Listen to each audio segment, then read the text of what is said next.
Listen to me carefully.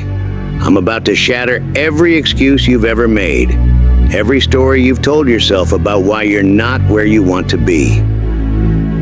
Effort is the only language success understands. Not your background, not your education, not your connections, not how many followers you have. Effort. You know what's killing you right now? You think you're different. You think somehow the universe owes you something. You think if you just wait long enough, try hard enough sometimes, show up when you feel like it, that success is going to knock on your door and invite itself in. I'm here to destroy that delusion. You are not special. Your circumstances are not unique. Your struggles are not unprecedented. And that's the most beautiful truth you'll ever hear. Because if you're not special, then what's stopping you from becoming exactly like every other person who climbed out of mediocrity and built something extraordinary? Nothing. Absolutely nothing. The only difference between you and them is that they understood something you're still learning. Success doesn't care about your feelings. Success doesn't care about your comfort. Success only responds to one language, the language of relentless, bone-crushing, soul-defining effort.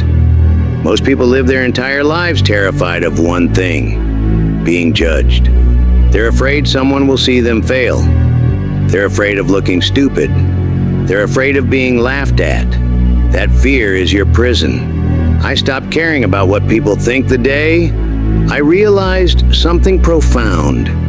The people judging you are the same people who gave up on their own dreams.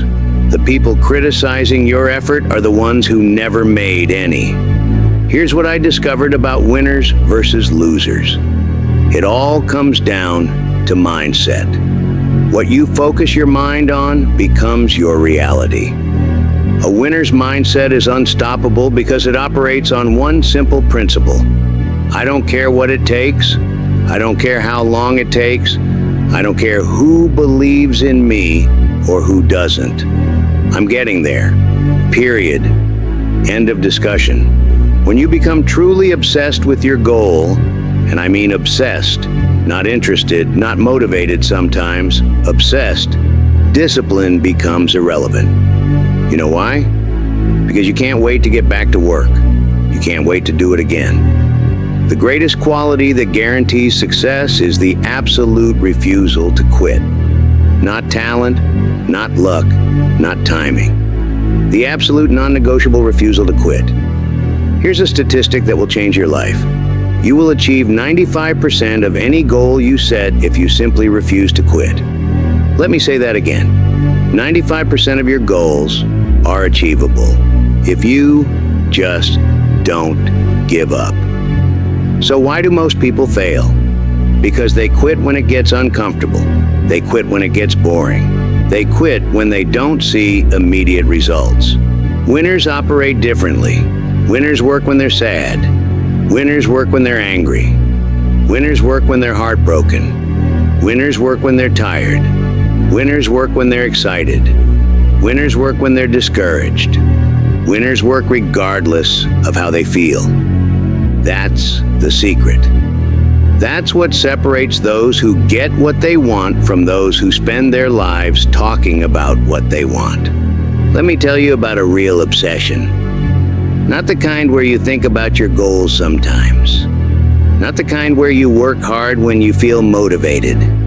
I'm talking about the kind of obsession that consumes every fiber of your being. I became obsessed with becoming the absolute best version of myself. Not good, not better than average, the best. And when you make that decision, when you cross that line, everything changes. Everything. Your morning routine changes. You stop hitting the snooze button because you can't wait to get started. Your conversations change because small talk becomes painful when you could be talking about your craft.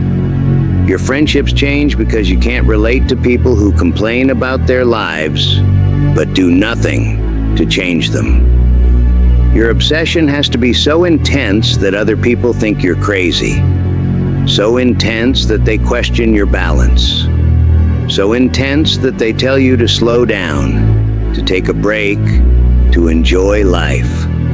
And here's what you tell them: I am enjoying life. This is my enjoyment. This grinding, this pushing, this relentless pursuit of excellence, this is what fills my soul. While you're binge-watching Netflix, I'm building my future. While you're scrolling through social media, I'm scrolling through my progress. Everyone talks about balance. Let me tell you something about balance. Balance is a luxury for people who have already built something worth balancing. Balance is for people who want to stay exactly where they are. To become extraordinary at something, you must be unbalanced for a period of time. You must say no to parties. You must say no to vacations. You must say no to comfort. You must pour everything you have into that one thing that matters most. You can balance your life after you've built something worth balancing. But right now, in this season of your life, you need to be obsessively, relentlessly, completely focused on becoming who you need to become. The hardest thing in the world is getting up every single day and giving everything you have, even when you don't see progress, even when you feel like you're in the same place you were yesterday, even when people around you are having fun while you're grinding in silence. Do you know what that feels like? To wake up every day and put in maximum effort, and at the end of the day, look around and see that nothing has visibly changed. To do that for weeks, months, sometimes years, that's the real test. That's where champions are separated from everyone else. Not in the moments of victory, but in those quiet moments when no one is watching, when no one is cheering, when the only person who knows you're working is you. But here's what I learned. Those early mornings when you get up and work hard, that's the dream. Those late nights when you're exhausted but you push through anyway, that's the dream. Those moments when you don't feel like working but you do it anyway, that is actually living your dream. It's not the destination, it's the journey. Most people have it backwards. They think the dream is the moment you finally succeed, the moment you finally arrive, the moment you can finally rest. No, the dream is the becoming. The dream is the growth. The dream is discovering what you're truly capable of when you refuse to quit. The dream is the growth. The dream is discovering what you're truly capable of when you refuse to quit. I know exactly what my path looks like. I know there will be obstacles that seem impossible. I know there will be setbacks that feel like the end of the world. I know there will be people who doubt me, who laugh at my ambition, who wait for me to fail. I know there will be moments when I want to quit, when I question everything, when I wonder if it's worth it. These aren't problems. They're part of the process. And here's the beautiful part. The harder it gets, the happier I become. Because I know that the difficulty is eliminating my competition. I know that when the path gets really tough, when the obstacles get really high, when the pressure gets really intense, everyone else will turn around and go home, but not me. The harder it gets, the more I know I'm on the right path. The more resistance I face, the more I know I'm heading towards something extraordinary. If you can shift your mindset from "this is so hard" to "this is so hard that no one else will be able to do it," everything changes. It stops being something that makes you feel sorry for yourself and becomes something that makes you feel sorry for everyone who gave up. That shift in perspective is everything. When you start seeing obstacles as your competitive advantage, when you start seeing difficulty as your filter system, when you start seeing resistance as proof that you're heading in the right direction, that's when you become truly unstoppable. Because while everyone else is looking for the easy path, you're building strength on the difficult one. While everyone else is avoiding challenges, you're collecting them like trophies. While everyone else is making excuses, you're making progress. Everyone wants to win. Everyone talks about winning. Everyone dreams about the moment they'll finally succeed. Everyone posts motivational quotes about grinding and hustling. But here's what nobody wants to talk about: preparation. Real preparation. The kind that happens in the dark. The kind that no one sees, no one celebrates, no one even knows about. The preparation that happens when there's no audience, no applause, no recognition. The will to win means nothing without the will to prepare to win. And let me tell you what preparation actually looks like, because most people have no idea. Preparation is doing the same boring exercise for the 1,000th time when you'd rather be doing something fun. Preparation is studying when your friends are partying. Preparation is working when you don't feel like it, when you're tired, when you're discouraged, when you can't see how it's going to pay off. Preparation is invisible to everyone except you. I learned something incredible about true champions. They don't start counting until it hurts. Think about that for a moment. Most people count their reps from the beginning. Champions don't even start counting until they feel pain. When most people feel discomfort, they stop.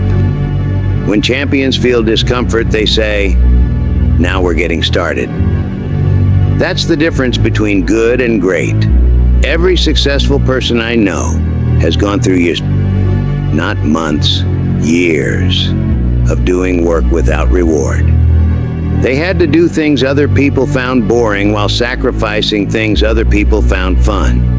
They had to say no to instant gratification while saying yes to delayed gratification. They basically traded a season of their life doing things they didn't want to do for the one thing they wanted most. And here's what's beautiful about this process. While everyone else was having fun, they were building discipline. While everyone else was being entertained, they were becoming entertaining. While everyone else was consuming, they were creating. Let me tell you a story that changed my perspective forever. I wanted to be the first person in the gym every morning. I thought if I could get there at sunrise, I'd be ahead of everyone else. I set my alarm, got up early, put on my gear, and headed out. I thought I was being dedicated. I thought I was being disciplined. But when I got there, I found someone who had already finished their entire workout. They were sitting there with ice on their knees, completely drenched in sweat, having started hours before me. This wasn't just dedication. This was obsession. This was someone who understood that being first isn't about showing up early. It's about showing up earlier than early. This person had just completed one of the biggest challenges of their career days earlier. They had every excuse to rest, to celebrate, to take it easy, to enjoy their accomplishment. Instead, they were back to work, harder than ever. Why? Because they understood something that most people never learn. Your greatest victories come immediately after your biggest defeats. Your strongest moments come right after your weakest ones. Your breakthrough comes right after you think you can't take anymore. That taught me something I'll never forget. Legends aren't defined by their successes. They're defined by how they respond to their failures. True champions use their disappointments as fuel. They use their setbacks as setup for comebacks. They use their pain as power. When most people fail, they slow down. When champions fail, they speed up. When most people get knocked down, they stay down longer. When champions get knocked down, they get up faster. This is the preparation that no one talks about. Preparing your mind to bounce back. Preparing your heart to handle rejection. Preparing your spirit to stay strong when everything around you is falling apart. Preparing your soul to find hope in hopeless situations. This kind of preparation doesn't happen in the gym. It doesn't happen in the classroom. It happens in the moments when life hits you with everything it's got, and you have to decide, am I going to let this break me or make me? That decision, that's where champions are born. Not in the moment of victory, but in the moment of defeat. Not when things are going well, but when everything is going wrong. Here's something most people don't want to hear. Every extraordinary person has been through hell. Not difficulty, not challenges. Hell, real hell. The kind that breaks most people. The kind that makes you question everything you believe about yourself, about life, about whether any of it is worth it. And here's what they discovered in that hell. Strength they didn't know they had. Resilience they didn't know existed. A version of themselves that could only be forged in fire. I've been through my own hell. I've slept in places where safety wasn't guaranteed. I've gone days without proper food, not by choice, but by circumstance. I've had people laugh at my dreams, tell me I wasn't smart enough, wasn't good enough, wasn't worth investing in. I've failed more times than most people even try. I've been rejected by people I respected. I've been ignored by people I wanted to impress. I've been counted out by people whose opinions mattered to me. But that hell became my university. Every night I went to bed hungry taught me the value of abundance and showed me I could survive with less than I thought I needed. Every rejection taught me that one person's no doesn't define my worth. It just clears the path to find my yes. Every failure taught me that I was stronger than I thought, more resilient than I knew, more capable than anyone believed. Here's what happens in your hell moment. You discover who you really are. Not who you pretend to be on social media. Not who you are when everything is going well. Not who you are when people are watching and cheering. You discover who you are when you're completely alone. When you have nothing left to lose. When you're stripped of everything you thought defined you. And that person is indestructible. Because once you've been through real hell and survived, once you've been completely broken and rebuilt yourself piece by piece, once you've lost everything and found the strength to start over, nothing can scare you anymore. The energy you need, the drive you need, the determination you need, it all comes from within. It comes from that place you discovered when you had nothing else. When you develop that internal fire, when you find that unshakable core, no one can extinguish it. No one can influence it. No one can control it. It belongs to you. Most people spend their entire lives avoiding their hell moment. They stay comfortable. They play it safe. They never push themselves to the point where they might break. But here's what they don't realize. That hell moment is where your real power lives. That's where your authentic self is waiting. That's where your greatest strength is hidden. The greatest version of yourself isn't the version that can do anything. The greatest version of yourself is the disciplined version. The version that has clear boundaries. The version that says, no, I don't do that. I don't waste time on that. I don't associate with people who drain my energy. I don't engage in activities that don't serve my purpose. I'm focused. I have a target, and everything else is a distraction. You control your commitments. You decide how much energy you give to any situation. You choose your responses. Here's how winners think differently. Losers let life happen to them. Winners make life happen for them. Losers see problems in every opportunity. Winners see opportunities in every problem. Losers see obstacles as stop signs. Winners see obstacles as stepping stones. Losers react emotionally to every situation. Winners respond strategically to every situation. Losers focus on what they can't control. Winners focus obsessively on what they can control. And sometimes, as the great Uncle Iroh once said, it is important to draw wisdom from many different places.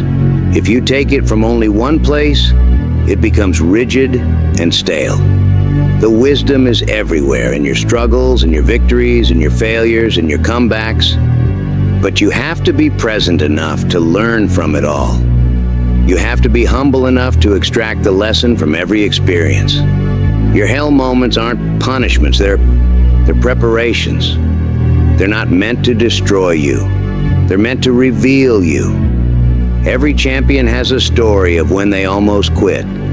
Every successful person has a moment when they were completely defeated, completely discouraged, completely done. The difference between those who made it and those who didn't isn't talent or luck or timing. It's what they did in that moment. It's whether they stayed down or got back up. It's whether they let that moment define them or refine them. From the moment you wake up until the moment you go to sleep, you are at war. Not with other people, not with circumstances, not with the economy or your background or your limitations. You are at war with the voice in your head that tells you to quit, with the comfort that whispers, do it tomorrow, with the mediocrity that promises good enough is fine, with the fear that screams, what if you fail? This is the war that determines everything. Every single day, you face battles that seem small, but are actually massive. What time to wake up? That's a battle between your future self and your comfortable self. What to eat? That's a battle between discipline and instant gratification. How hard to work? That's a battle between excellence and average. What to focus on? That's a battle between what matters and what's easy. These seem like tiny choices, but they're actually the most important choices you'll ever make, because your life is nothing more than the sum of your daily decisions. Here are the 3 principles that will help you win this war. First, learn to say no. Master the art of rejection. Your ability to say no to good things is what creates space for great things. Say no to distractions that feel productive but aren't. Say no to opportunities that don't align with your goals. Say no to people who drain your energy without adding value to your life. Second, get your priorities crystal clear. Most people fail not because they're lazy, but because they're working on the wrong things. They're busy being busy instead of busy being productive. Know what matters most and do those things first, every single day, without exception. Third, stop complaining. Complaining is just announcing to the world that you're not willing to do what it takes to change your situation. Every minute you spend complaining is a minute you could have spent improving. Every breath you waste on problems is a breath you could have used on solutions. Here's the truth about mental toughness. It doesn't matter if you're stressed. It doesn't matter if you're tired. It doesn't matter if you're frustrated or discouraged or facing the biggest challenge of your life. It doesn't matter if you don't feel motivated, if you don't feel confident, if you don't feel ready. If your discipline is solid and your mental toughness is unbreakable, you will execute.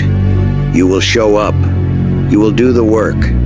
You will move forward. And once you develop the ability to move forward, regardless of how you feel, you become unstoppable. Because while everyone else is waiting to feel motivated, you're making progress. While everyone else is making excuses, you're making moves. Everyone else quits when it gets hard. You get started, everyone else stops when they get tired. You find another gear, everyone else looks for shortcuts. You embrace the long road. Everyone else waits for perfect conditions. You create your own conditions. You know what most limits are? Illusions, mental constructs, Stories we tell ourselves about what's possible and what's not. Most of the barriers in your life exist only in your mind. The person who said you couldn't do it, they were limited by their own experience, their own fears, their own failures. That has nothing to do with what you're capable of.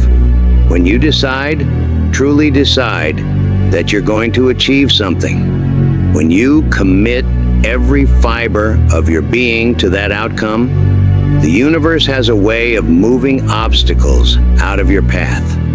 But you have to move first. You have to show effort first. You have to prove that you're serious. You can't just wish and hope and dream.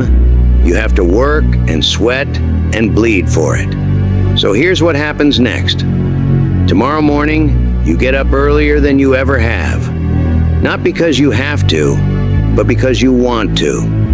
Because you're excited about what you're building. Because you can't wait to get started. You look in the mirror and remind yourself that effort is the only language success understands. Then you go out and speak it fluently. No more excuses about your past. No more "I'll start Monday" mentality. No more waiting for perfect conditions or perfect timing or perfect motivation. You start now. You start imperfectly. You start scared. But you start. Remember, the top of one mountain is just the bottom of the next one. So keep climbing. Surround yourself with people who believe in your vision bigger than you do. Take it one day at a time, but never, ever stop moving forward. Your dreams are not too big. You're not too small. The gap between where you are and where you want to be is filled with nothing but effort. Consistent, relentless, unstoppable effort. So the question isn't whether you can do it. The question is, will you? Will you speak the language that success understands? Will you put in the effort that excellence demands? Will you become the person your dreams require you to be? Will you do what others won't, so you can have what others can't? Your time is now. Your moment is here. The choice is yours. Now get up and go prove it to yourself.